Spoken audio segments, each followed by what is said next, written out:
First up is a new film called Lisa Frankenstein, and it is written by Diablo Cody and directed by Zelda Williams, who is the daughter of Robin Williams. And it's basically this tale of a sort of Frankenstein's meets Heathers mashup set in the 80s. It centers around this character called Lisa Swallows, who is played by Catherine Newton. And she's kind of a initially reclusive and, not super popular, maybe kind of isolated girl. She's gone through a lot of trauma. She lives with her father, played by Joe Crescht, and then her stepmother and stepsister. Her stepmother's played by Carla Gugino, and her stepsister is played by Lisa Soberano. And then, of course, there's the Frankenstein part of it. And so the creature is played by Cole Sprouse, who I am not familiar with, but my understanding is that he was a Disney Channel star. I think he's one of the twins. I knew the name, but I hadn't ever seen him act. And I have to say, I was pretty impressed by, he does a lot of pantomime acting.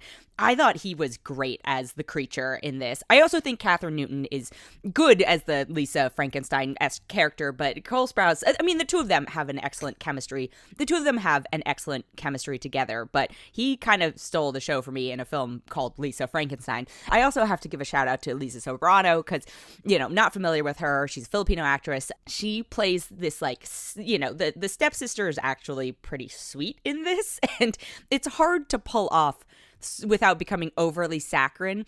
I think tonally overall, the film is a little uneven. I really like the idea behind it. I feel like anybody who had like an emo phase in high school is really going to love this movie. Anyone who loves, a forlorn romance and all that stuff, I think will also resonate with this movie.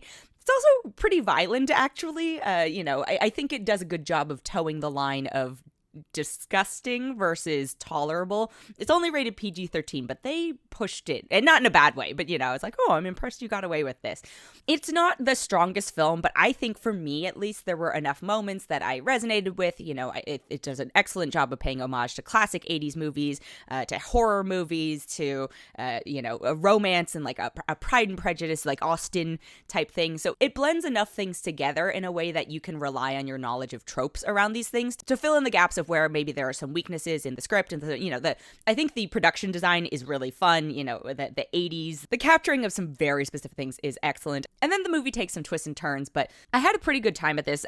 Go in with tempered expectations. I think that will be the key to enjoying it. I am going to give it a 3.7 out of 5. The other film I have this week is called Suncoast, and this is also centers around a teen girl who is going through trauma and tragedy.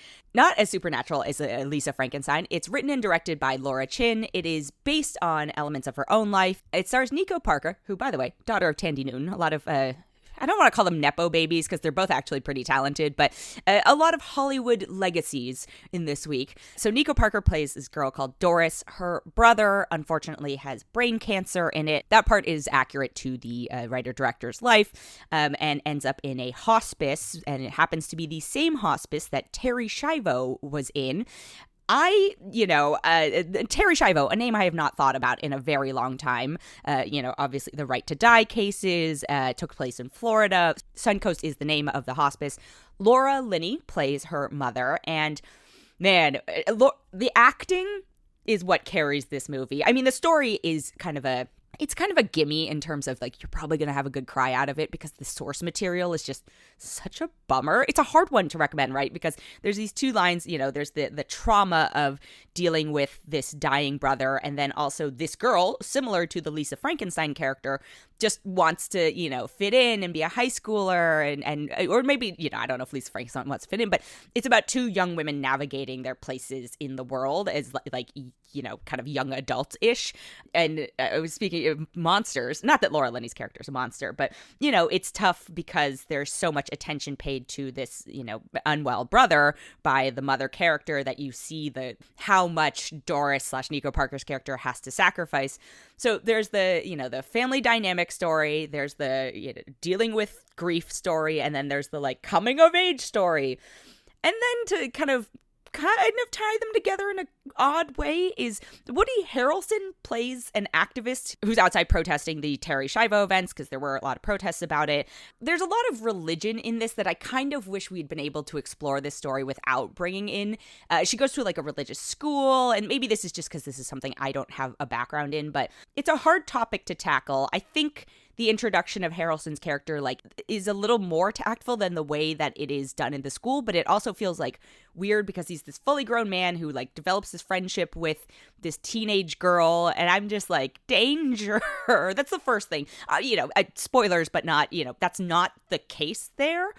But I'm still like, this is an odd pairing and kind of disconcerting, just in life, not necessarily in the constraints of the movie. But, they have their own friendship, and Woody Harrelson's character has gone through stuff. So anyway, this is all a long-winded way of saying this is a sad movie. At the end of the day, I think if you're looking for like a guaranteed cry just because of the topic it's covering, here you go. I don't know if the film itself earns every tier. I think the acting is, everyone gets kind of a capital A acting scene to their credit, and I think those are really well done just because I think all the actors are really good. But, by the same token, I'm like, if this had been in the hands of less talented folks, you would have been like, this is so cheesy and over the top and bad. So to its credit, I say this is a compliment. It's not meant to be a backhanded compliment. It's meant to be a straight up compliment, but it's a tough one to recommend because I'm like, hey, do you want to watch a movie about people dying? Well, have I got a film for you? But if you are emotionally, in a place where this would be satisfying to you, or you want some sort of a release, I think this is a valid option for you. I'm going to give it a 3.6 out of 5.